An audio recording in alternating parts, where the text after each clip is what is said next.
तुम्ही या चॅनलवर नवीन असाल तर सबस्क्राइब करा, तसेच लाईक आणि शेअर नक्की करा। श्री धनंजय भीमराव महादिक।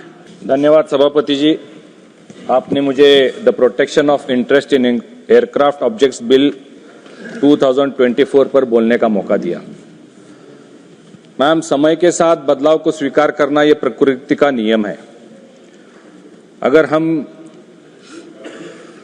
प्रकृति के साथ नहीं बदलेंगे तो हम दुनिया में जो विकसित देश बनने की जो स्पर्धा चल रही है उसमें पीछे छूट जाएंगे। हमारे आदरणीय प्रधानमंत्री नरेंद्र भाई मोदी जी ने भारत को 2047 तक विकसित देश बनाने का जो संकल्प किया है, मैं मानता हूं ये बिल उसकी तरफ एक अहम कदम है। मैडम, ये बिल क्यों लाया गया है? केप टाउन में साउथ अफ्रीका में 2008 में एक कन्वेंशन हुआ था, जहां सभी देशों का रिप्रेजेंटेशन था, जहां सभी देशों की विमान कंपनियां थी। उस कन्वेंशन में विमानों की खरीदी, रखरखाव, लीजिंग, फंडिंग, इस सब के बारे में गहन चर्चा हुई थी और ये बिल उसी का एक भाग है। हमारे देश में हम अगर हमारा इस क्षेत्र का इतिहास देखेंगे तो 2014 में मैम हमारे देश में कुल 74 एयरपोर्ट्स कार्यान्वित थे। आज 2024 में उनकी संख्या 149 एयरपोर्ट्स तक बढ़ चुकी है। 2014 से पहले हमारे देश में जो रूट्स थे एयरलाइंस के, वो 209 थे। आज करीबन 900 रूट चल रहे हैं। 2014 से पहले हमारे देश में जहां 8.5 करोड़ लोग विमान से प्रवास करते थे, आज वो संख्या मैडम बढ़ के लगभग 16 करोड़ हो गई है। आज हमारे देश में करीबन 750 फ्लाइट्स कार्यान्वित है और हमने सबने पढ़ा है कि अभी करीबन 1000 नए एयरक्राफ्ट्स की ऑर्डर दी गई है। ये सब बदलाव हमने स्वीकार किया है और ये सब स्वीकार करते हुए नई टेक्नोलॉजी का भी हमने स्वीकार किया है। मैडम, आपको याद होगा पहले 15 साल पहले अगर हमें किसी एयरलाइन में या एयरक्राफ्ट में बुकिंग करनी होती थी तो हम अपने कोई ट्रैवल एजेंट को फोन करते थे और उसको बोलते थे कि टिकट निकालो, और वो अपनी मनमानी रेट से टिकट हमें बेचता था। लेकिन आज जिस तरह से हमने टेक्नोलॉजी का स्वीकार किया है, हम घर बैठे बैठे अपने खुद के मोबाइल से, अपने ऐप से, जिस भी दिन हमें प्रवास करना है, ट्रैवल करना है, उस दिन कौन सी फ्लाइट कहां से कहां जा रही है, उसके सारे डिटेल्स तो आ ही जाते हैं, उसके सारे रेट्स आ जाते हैं और हम तुरंत विदिन 5 मिनट्स हम अपना ट्रैवल बुक कर सकते हैं। और इसके साथ ही मैडम हम अपनी सीट चूज कर सकते हैं। पहले ये सुविधा नहीं थी मैडम।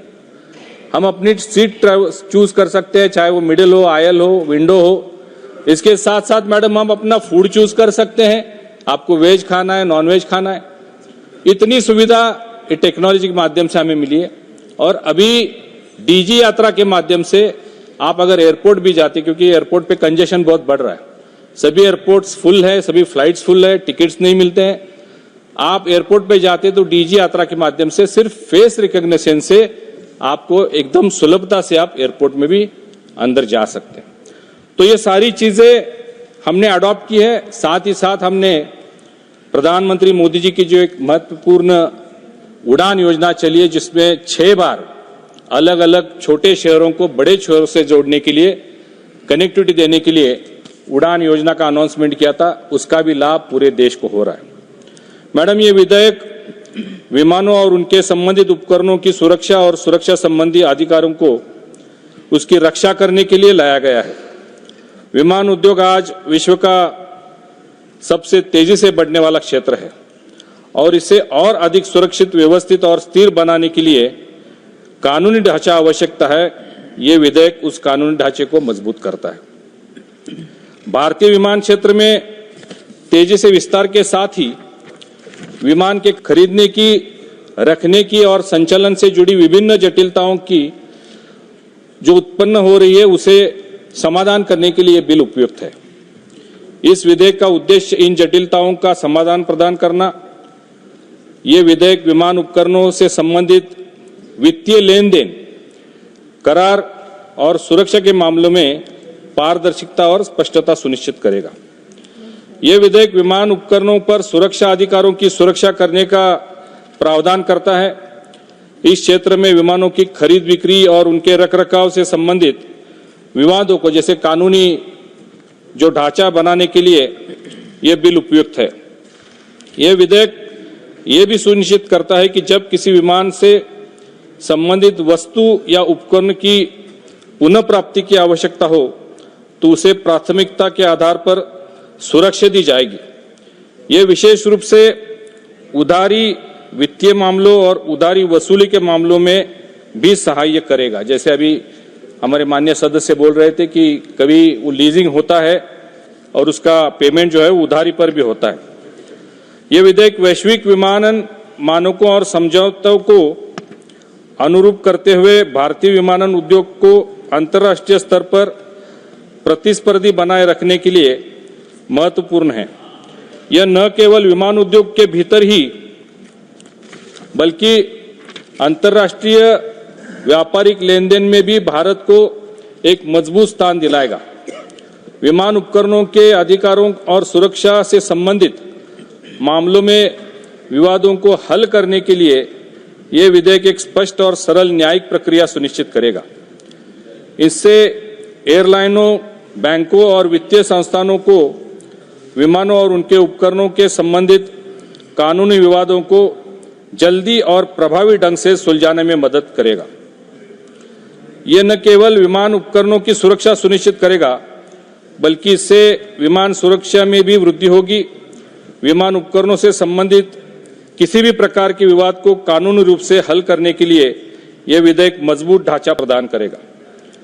यह विधेयक भारतीय विमान उद्योग के लिए एक स्थिर और मजबूत कानूनी आधार तैयार करेगा। इसके माध्यम से भारतीय एयरलाइंस और विमान कंपनियां अधिक आत्मविश्वास से काम कर सकेंगी, जिससे इनकी वृद्धि और विकास में सहायता मिलेगी। इसके अलावा यह विधेयक विमानन क्षेत्र में विदेशी निवेश भी आकर्षित करने में मदद करेगा। इससे न केवल विमान कंपनियों और उनके संबंधित संस्थाओं को लाभ होगा बल्कि आम नागरिकों को भी इससे लाभ होने वाला है, क्योंकि यह विधेयक यात्रियों की सुरक्षा और उनके अधिकारों की रक्षा भी करता है। विमानों की बिक्री और खरीद के मामले में पारदर्शिता से उपभोक्ताओं का विश्वास बढ़ेगा। विधेयक के माध्यम से विवादों के समाधान में गति लाई जाएगी, जिससे विमान क्षेत्र में कार्यों में रुकावट कम होगी और व्यावसायिक जल्दी अपने मामलों में समाधान कर सकेंगे।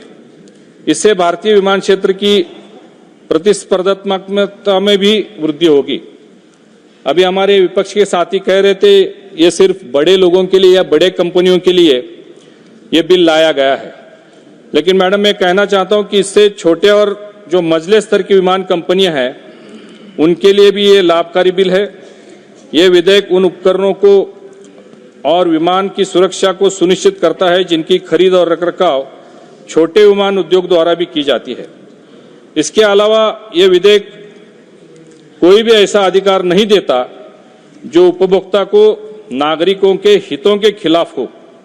सभी अधिकार एक उचित और पारदर्शी प्रक्रिया के तहत दिए जाएंगे और किसी भी पक्ष को अनावश्यक रूप से नुकसान नहीं पहुंचाया जाएगा। सभापति जी, जिसका जिक्र हुआ उड़ान योजना में देश के सभी नागरिकों को बहुत बड़ा लाभ हो रहा है। तो मैं अपनी महाराष्ट्र के कुछ डिमांड्स माननीय मंत्री जी के सामने आपके माध्यम से रखना चाहता हूं।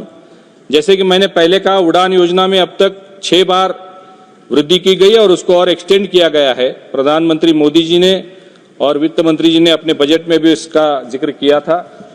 तो जो अभी महाराष्ट्र की कुछ डिमांड से मैं रखना चाहता हूं, माननीय मंत्री जी, मुंबई, बेलगाम, ये सारी रिक्वेस्ट हमारी तरफ से महाराष्ट्र सरकार की तरफ से आपकी तरफ आई है, जिसमें मुंबई से बेलगाम, मुंबई से कोल्हापुर, मुंबई से नासिक, मुंबई से औरंगाबाद, मुंबई से जलगांव, पुणे से बेलगाम, सोलापुर मुंबई बहुत अहम रूट हमें जरूरी है मैम। नागपुर, कोल्हापुर, मुंबई, नांदेड़, कोल्हापुर, गोवा, कोल्हापुर, सूरत, औरंगाबाद, इंदौर, नासिक, जयपुर, पुणे, सूरत, पुणे, इंदौर, पुणे, हुबली, मुंबई, शिरडी, ये सारे रूट्स अगर शुरू होते सर, मैडम ये सारे रूट अगर मिल जाते तो इससे महाराष्ट्र में जो कनेक्टिविटी बढ़ेगी, उससे इंडस्ट्रियलाइजेशन, टूरिज्म और एग्रीकल्चर सभी क्षेत्र में फायदा होगा। और जो हमारे प्रधानमंत्री जी का विकसित भारत का संकल्प है, जो 2027 तक हमारी इकोनॉमी $5 ट्रिलियन बनाने की है, उसमें महाराष्ट्र का योगदान $1 ट्रिलियन इकोनॉमी बनाने का काम हमारे महाराष्ट्र के मुख्यमंत्री सम्माननीय देवेंद्र जी फडणवीस साहब करना चाहते हैं, उसमें योगदान मिलेगा। मैं इसी के साथ ये सभी महाराष्ट्र की डिमांड आपके माध्यम से मंत्री जी के सामने रखना चाहता हूं और मैं इस विधेयक का पूरी तरह से समर्थन करता हूं। धन्यवाद।